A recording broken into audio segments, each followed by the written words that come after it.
Bien, en esta sesión vamos a ver dos temas, uno respecto a las complicaciones del abdomen agudo inflamatorio, que son las peritonitis, y a la derecha, como ven, es un tema bastante chiquitito, que es abdomen agudo vascular. Muy poco preguntado, pero que tenemos que tratar algunos conceptos.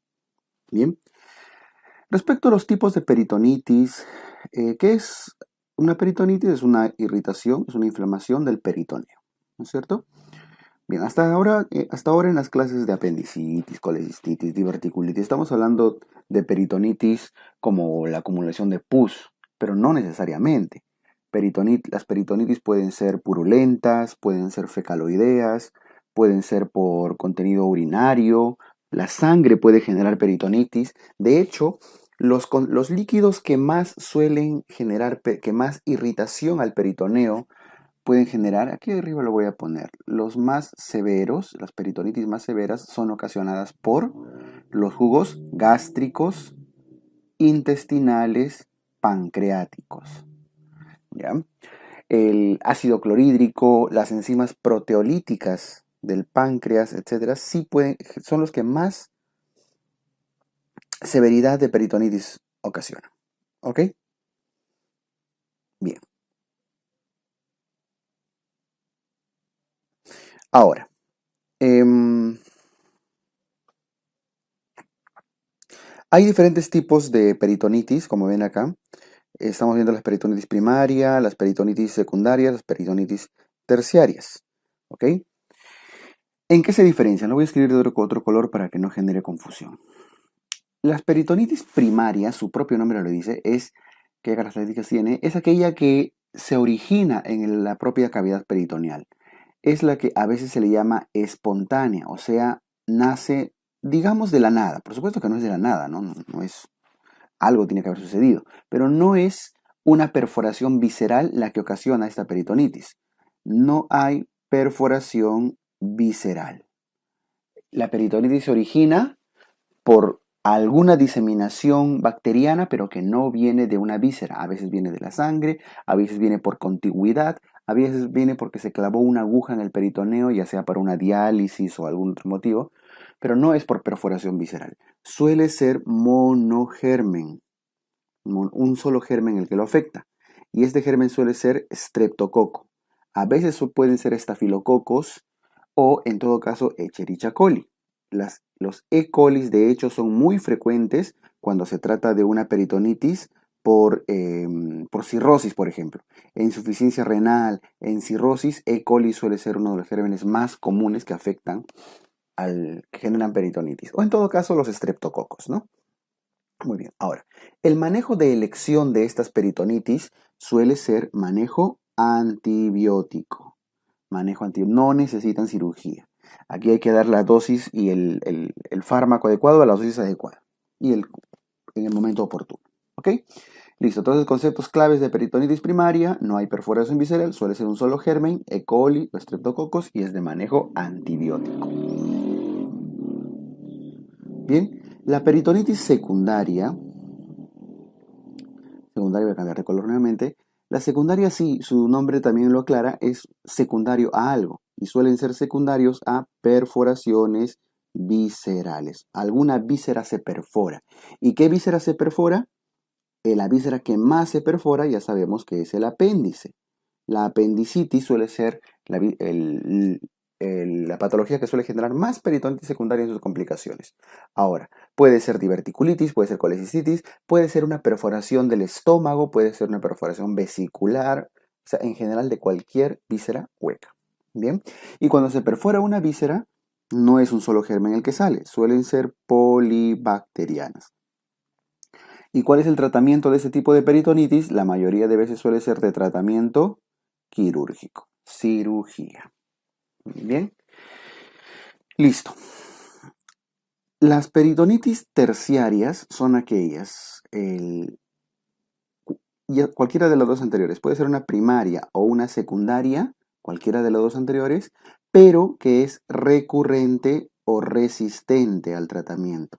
Recurrente, resistente. O sea, a pesar que han hecho el tratamiento adecuado, ya sea quirúrgico o antibiótico, vuelve a aparecer una y otra vez. ¿Y por qué ocurre esto? Usualmente es por inmunosupresión.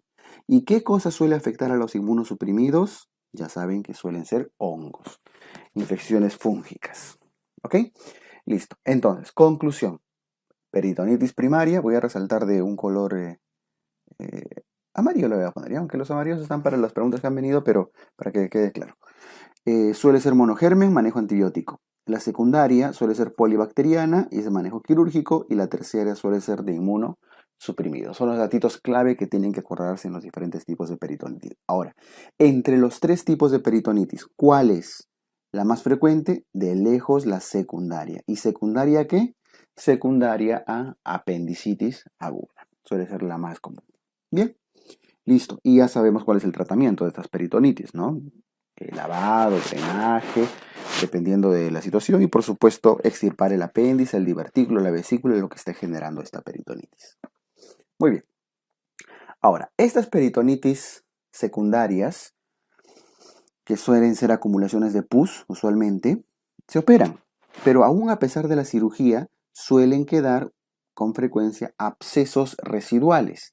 A eso se refiere este tema. Se refiere a los abscesos intraabdominales residuales. Los residuales, ¿ok? ¿Y dónde se localizan con más frecuencia estos abscesos residuales? La mayoría suele localizarse en el espacio subfrénico. ¿Por qué el espacio subfrénico? Me explico, esto es por una razón. Vamos a agregar una pantalla, una imagen en blanco acá. Después de la cirugía, esto es un esquema nomás, ya de una persona echada. Después de una cirugía,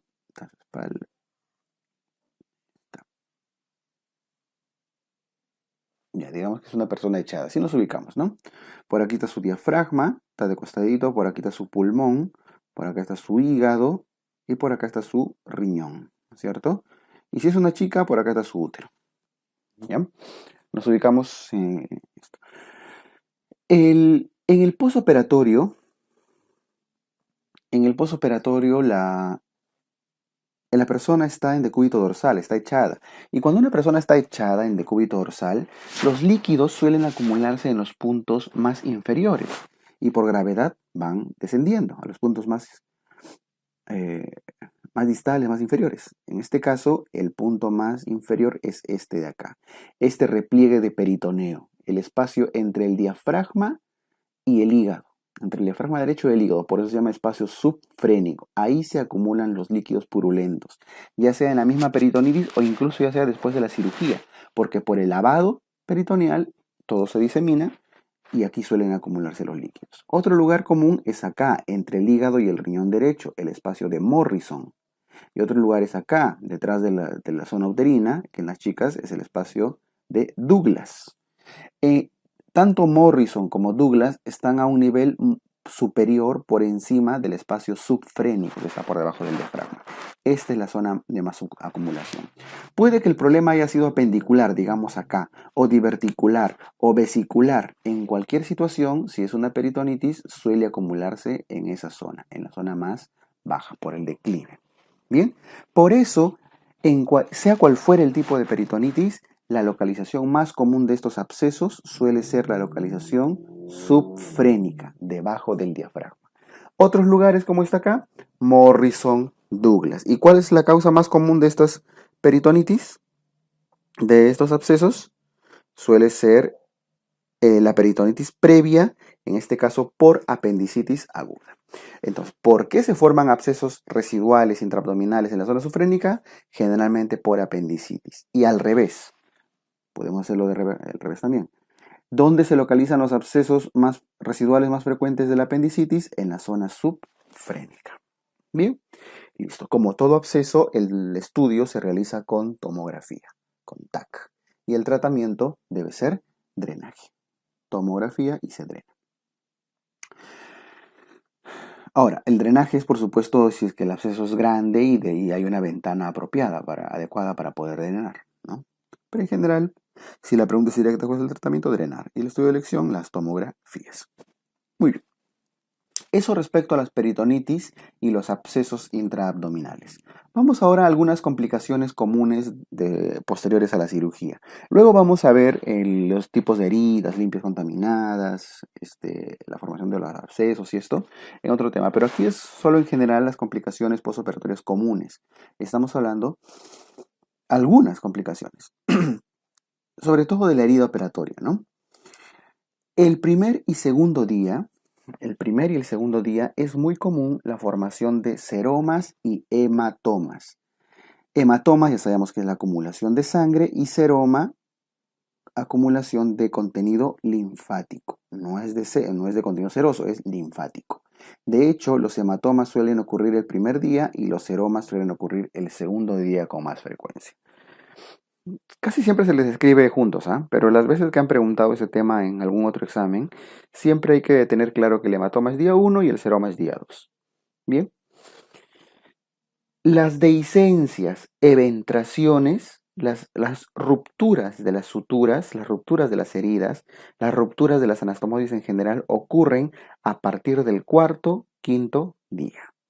Es muy raro que una dehiscencia o una eventración ocurra el primer o segundo día. Generalmente ocurre después de algunos días. Y uno de las principales causas que genera dehiscencia o eventración de heridas suele ser la infección de la herida operatoria o infección del sitio operatorio. Que por cierto, también, si ven en la cuarta línea, también las infecciones del sitio operatorio, así como las fasciitis, que son complicaciones quirúrgicas, ocurren también a partir del cuarto día. Entonces, de hecho, tanto las infecciones, rupturas, dehiscencias, eventraciones, todas van de la mano porque se debilitan las suturas, ¿no? Las zonas de unión. Entonces, eso suele ocurrir a partir del cuarto día. Quizá al tercero, pero como les digo, muy raro que sea el primer o segundo día. Las atelectasias, que están aquí en la tercera línea, suelen ser son complicaciones pulmonares. Las atelectasias suelen ocurrir el primer a segundo día. De hecho, es la complicación pulmonar más común de las cirugías. Ocurren también en el primer y segundo día. Y son causa de fiebre postoperatoria. ¿Ok? Muy bien. Entonces, el objetivo de este cuadro, porque en otro tema más adelante, en otra sesión, vamos a ampliar algunos detalles, es que tengan claro qué cosas suele ocurrir el día 1 y qué otras cosas suelen ocurrir el día 2. ¿Ok? Muy bien. Ahora, vamos a una complicación muy común que es la fiebre en el postoperatorio, el alza térmica en el postquirúrgico. ¿Ok? ¿Cuáles son causas comunes de la del alza térmica de la fiebre después de una cirugía? El texto que está acá, las causas que están acá, son causas de algunas de las más importantes, porque el algoritmo de fiebre en el postoperatorio es mucho más complejo. El día 1 suele ser por atelectasias. De hecho, es el día 1 y 2, pero con un poco más de frecuencia predomina el día 1. Esto está orientado más que nada al examen, ¿no? Porque el segundo día, por supuesto que también hay atelectasias y el tercero también. Es más común el primero. El segundo día, posterior a la cirugía, predominan las infecciones urinarias y las neumonías, sobre todo si el paciente ha estado intubado, si ha estado con alguna sonda, una sonda urinaria o algo. El tercer día son comunes las fiebres por flebitis. ¿Y a qué se refiere con flebitis? Se refiere a la infección de la zona de inserción del catéter, ahí donde ponen el Avocat, en la manito, el bracito, donde fuere. Esa zona se infecta. Por eso es que las enfermeras están cada 3 días queriendo cambiar su catéter, ¿no? Aunque ahora hay unos que duran más tiempo, 10 días, 15, 20 días, o más tiempo incluso, si son catéteres centrales, pero los clásicos se solían cambiar cada 3 días por el riesgo de infección y que eso genere fiebre. Bien, entonces tercer día suele ser flebitis. Y el más importante, a partir del cuarto día suele ser infección del sitio operatorio. Antiguamente no se decía infección de sitio operatorio, se hablaba de infección de herida operatoria. Pero cuando hablábamos de infección de herida operatoria hablábamos de la herida, de las zonas muy superficiales. Ya este concepto ha sido superado y hoy en día se habla del sitio operatorio. El sitio operatorio es un término mucho más general que involucra no solo la piel, no solo las zonas externas, sino zonas muy profundas. Así que hoy en día en general se habla a partir del cuarto día en adelante ISO o ISQ. Lo voy a escribir para que esté claro. Infección de sitio operatorio o infección de sitio quirúrgico. Cuarto, quinto día en adelante. Bien, listo. Lo más preguntado de acá, las veces que ha venido, es atelectasia, sobre todo, ¿no? Como causa de fiebre. Ahora, a propósito de las infecciones de sitio operatorio que estamos hablando, la infección de sitio operatorio es una de las complicaciones más comunes, sobre todo cuando hay peritonitis, ¿no? Y no solo peritonitis, en general, cuando hay en cualquier cirugía. Ahora, el sitio operatorio, como les comenté hace un momento, no solo se refiere a la piel ni a zonas superficiales, sino a las zonas más profundas que estén relacionadas a la cirugía. Se describen 4 posibles lugares donde se puede infectar un sitio quirúrgico, un sitio operatorio. Primero, la piel. Ahí, como están viendo, la piel, la zona más externa, ¿no? La piel, la parte de la epidermis, dermis.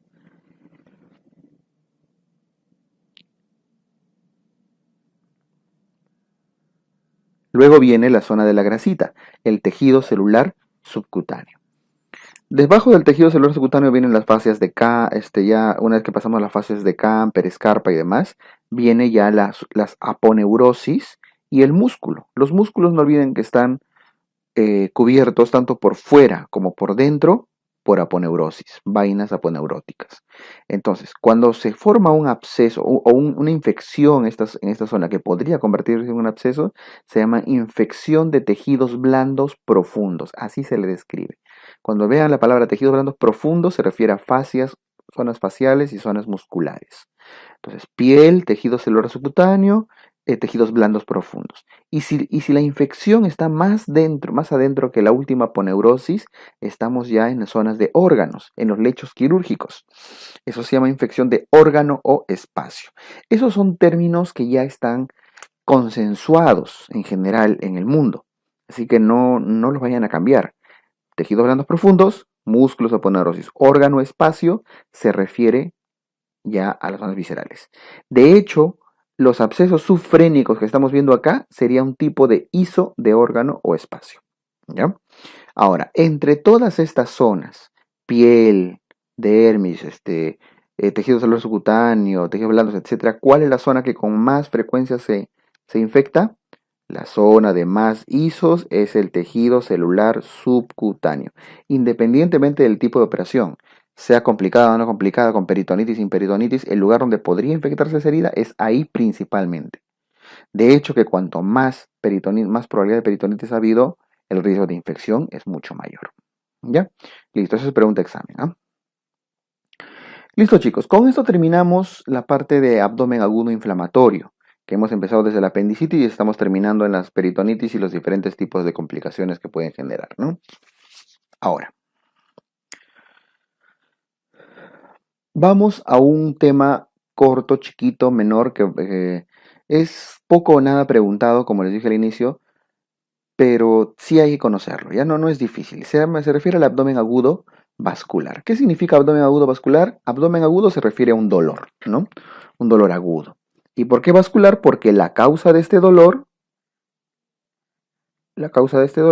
suele ser de origen vascular. Hace un rato hemos estado viendo que la causa de los inflamatorios suele ser obstrucción, ¿no? Obstrucción de la base apendicular, obstrucción del conducto cístico, obstrucción de la base diverticular, etc. Así que aquí lo que se obstruye no son vísceras, aquí se obstruyen los vasos que lo irrigan. Y me explico con un pequeño esquema. En el caso de la apendicitis, de la diverticulitis del cístico es porque se obstruye la base, ¿no? Eso empieza a generar que que se dematice, que se congestione, que supure y que se termine siendo un hueco por donde sale el contenido purulento, ¿verdad? Ya, aquí no sucede esto. Aquí, recuerden que el intestino está irrigado por arterias o ramas de las arterias mesentéricas principalmente. Ahí está. Y la arteria mesentérica, que está representada aquí, se ramifica. Se ramifica y estas a su vez se ramifican más y más.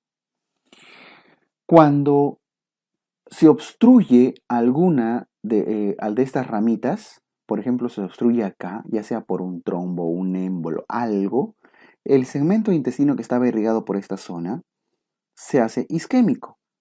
Ahora, es verdad que se forman colaterales y de los costados trata de llegar sangre para compensar esa isquemia. Pero ¿qué pasa si la obstrucción es severa o en todo caso están obstruidos troncos mucho más grandes?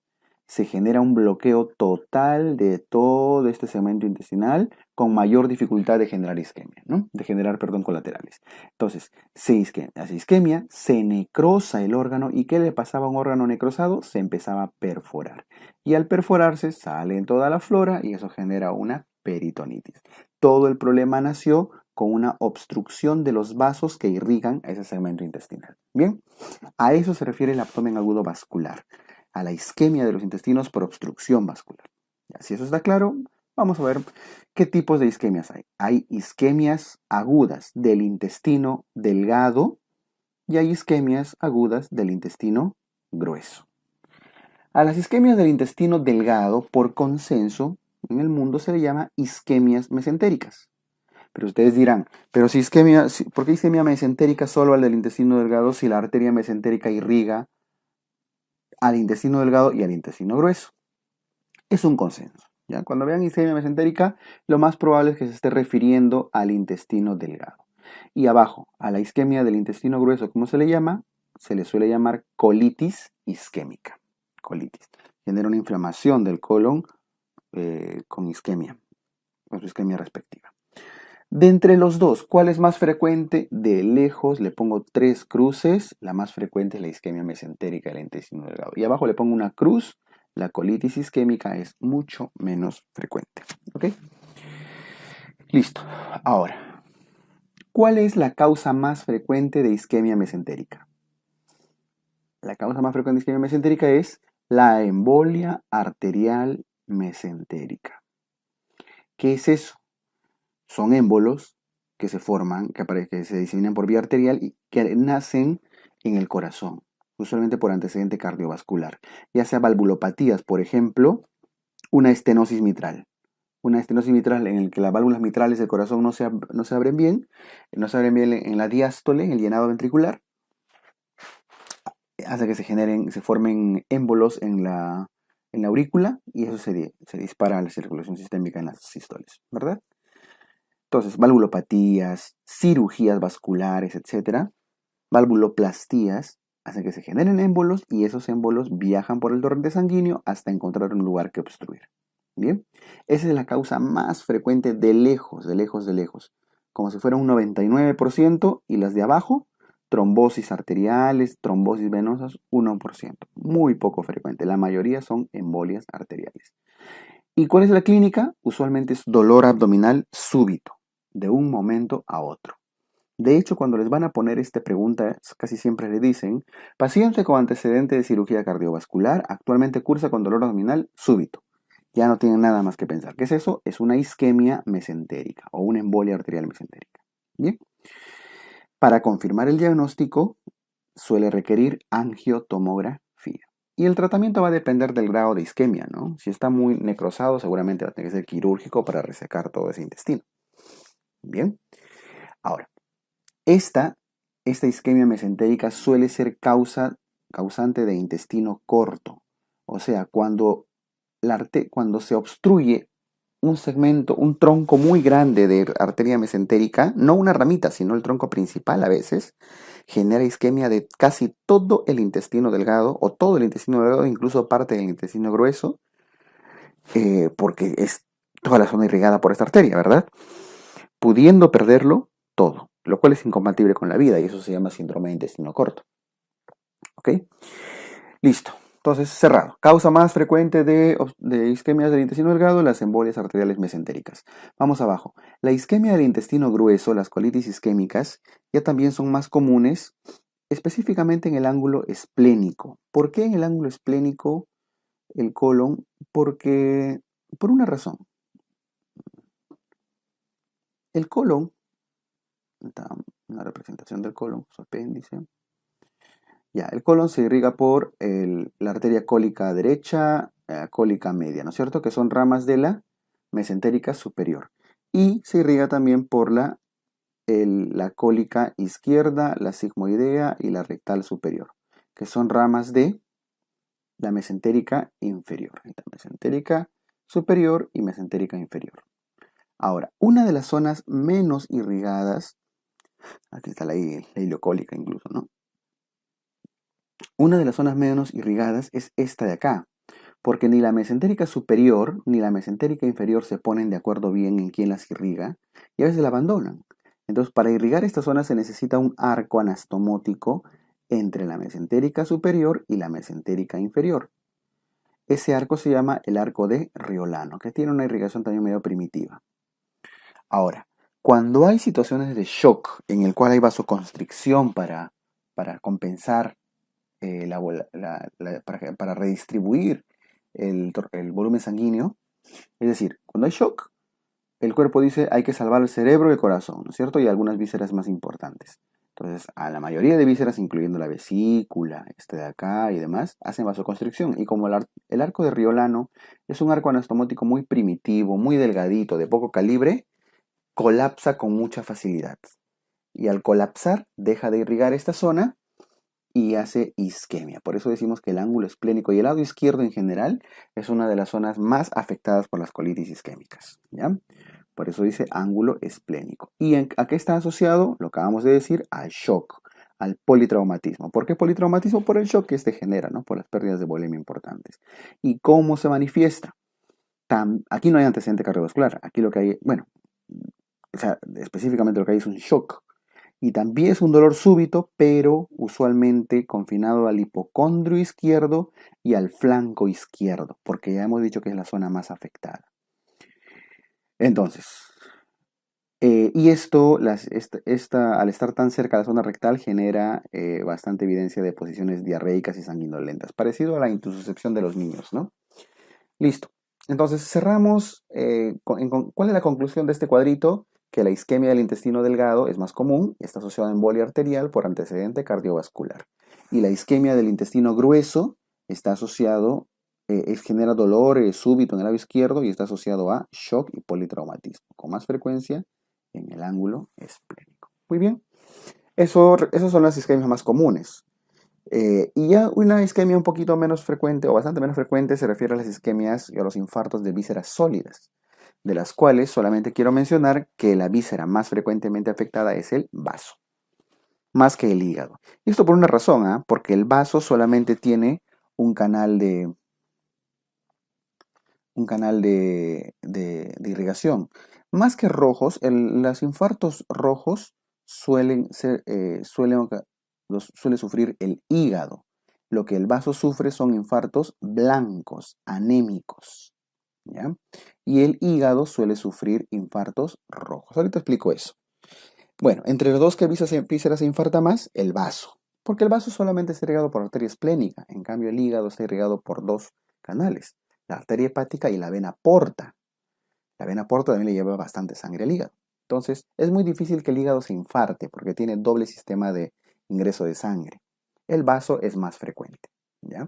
Y al ser más frecuente y ser irrigado solamente por una arteria, se le suele llamar infartos blancos o infartos anémicos, por el tono que toma, ¿no? Cuando se infarta.